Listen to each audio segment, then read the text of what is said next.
وَإِذَا خَلَوْا إِلَى شَيَاطِينِهِمْ، اور جب اپنے شیطانوں کے ساتھ الگ ہوتے ہیں،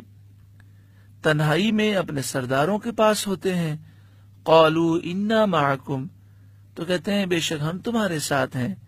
إِنَّمَا نَحْنُ مُسْتَهْزِئُونَ، ہم تو یوں ہی مذاق کرتے ہیں۔ آگے ارشاد فرمایا اللہ یستہزئ بہم، اللہ انہیں ان کے مذاق کی سزا دے گا۔ بعض مترجم نے ترجمہ یہاں پر اس طرح کر دیا، اللہ ان سے مذاق کر رہا ہے، ٹھٹا کر رہا ہے یا ہنسی کر رہا ہے۔ نعوذ باللہ من ذالک، اللہ تعالی ٹھٹا کرنے سے، ہنسی کرنے سے، مذاق کرنے سے پاک ہے۔ اللہ یستہزئ بہم، اللہ انہیں ان کے مذاق کی سزا دے رہا ہے۔ وَيَمُدُّهُمْ فِي طُغْيَانِهِمْ يَعْمَهُونَ، اور انہیں ڈھیل دے رہا ہے تاکہ وہ اپنی سرکشی میں بھٹکتے رہیں۔ یعنی منافقین مسلمانوں کا جو مذاق اڑایا کرتے تھے، اللہ تعالی اس مذاق کی انہیں سزا دے گا۔ حضرت عبداللہ بن عباس رضی اللہ تعالی عنہما اس آیت کی تفسیر بیان کرتے ہوئے فرماتے ہیں، مومنین کا مذاق اڑانے والے منافقین کے لیے قیامت کے دن جنت کا دروازہ کھولا جائے گا اور جہنم کا دروازہ بھی کھلے گا، اور انہیں کہا جائے گا اس دروازے کی طرف آ جاؤ۔ وہ سمجھیں گے کہ اب جہنم سے نکلنا ہے تو یہ بڑی تیزی کے ساتھ بھاگیں گے، لیکن جب دروازے پہ پہنچیں گے تو دروازہ بند ہو جائے گا،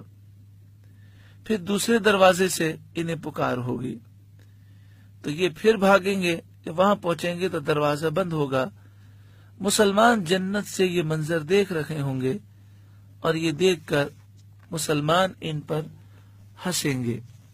جیسا کہ سورہ مطففین میں ارشاد ہے، آیت نمبر 34 سے 36 تک، فَالْيَوْمَ الَّذِينَ آمَنُوا مِنَ الْكُفَّارِ يَضْحَكُونَ، تو آج کے دن مومنین کافروں پر ہنسیں گے، عَلَى الْأَرَائِكِ يَنظُرُونَ، تختوں پر بیٹھ کر وہ دیکھ رہے ہوں گے، هَلْ ثُبِّبَ الْكُفَّارُ مَا كَانُوا يَفْعَلُونَ، کافروں کو وہی سزا دی جائے گی جو وہ کام کیا کرتے تھے۔ اولئک الذین اشتروا الضلالۃ بالہدی،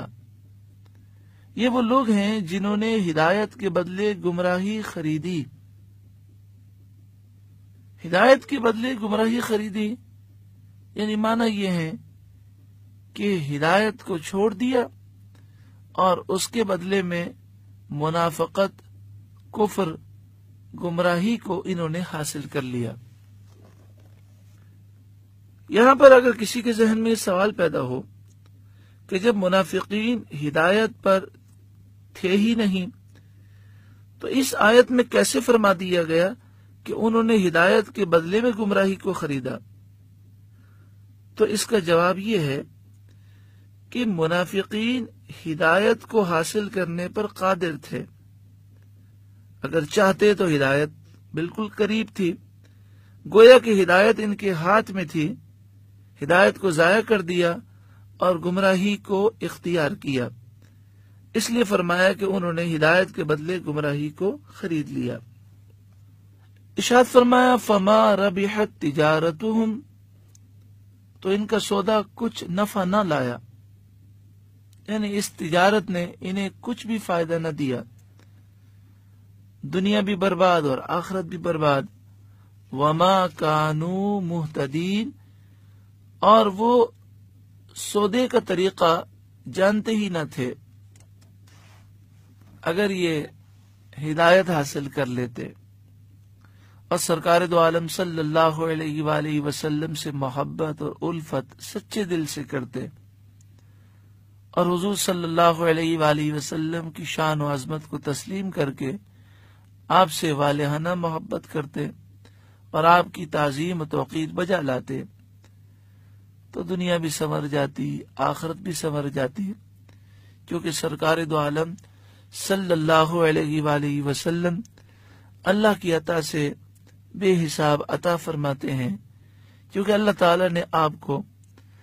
زمین کے خزانے بھی عطا فرمائے اور جنت کے خزانے بھی عطا فرمائے۔